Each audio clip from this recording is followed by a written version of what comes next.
Yes, things popping right now. Miongoni mwa taarifa na tetesi ambazo zinazidi kuchukua nafasi kubwa kwenye upande wa burudani ni uwepo wa Shakibu na Zari the Boss Lady. Sasa sakata la kutengana kwao baina yao watu wawili wa Uganda, Zari Hassan na mumewe Shakibu Rutaya, limechukua sura mpya baada ya kuibuka kwa madai kuwa Shakibu amekataa kusaini karatasi za talaka, akidai sehemu ya mali anazosema walituma pamoja wakati wapo kwenye ndoa wawili hao. So far so good. Taarifa zinazozunguka kwenye vyombo mbalimbali vya habari na mitandao ya kijamii zinaeleza kuwa Shakibu anataka apewe 50% ya mali hizo kabla ya kukamilisha mchakato wa talaka. Imagine.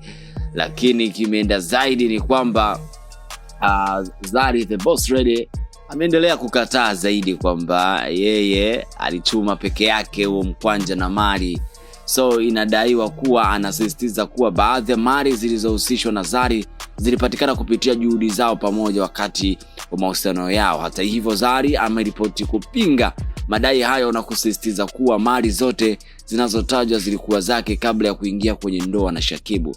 Mwanamama huyo anadai kuwa hakuna mali inayopaswa kugawanywa, kwani alijijengea utajiri wake kabla ya kuanza maisha ya ndoa na mfanyabiashara huyo. Na utakumbuka zaidi Zari the Boss Lady, the one and only way, amezidi kuwa miongoni mwa mama wenye brandi kubwa zaidi kwa upande wa East Africa. Kipindi yupo kwenye ndoa na Diamond Platnumz, baba watoto wawili ambaye ni Tifa Dangote na Nelani, ambao wamekuwa kwa kipindi fulani hivi hapo wote, na amezidi kuwa miongoni mwa wanawake matajiri zaidi hapa kwa upande wa East Africa. Mapema mwezi huu Zari alitangaza rasmi kuvunjika kwa ndoa yao kupitia mitandao ya kijamii, huku akionyesha kuwa alikuwa amefika uamuzi huo baada ya kutoridhishwa na mwenendo wa mahusiano yao. Hata hivyo, Shakibu amekuwa akionekana kutokubaliana na hali hiyo, na mara kadhaa amedai kuwa bado anamhesabu Zari kama mkewe.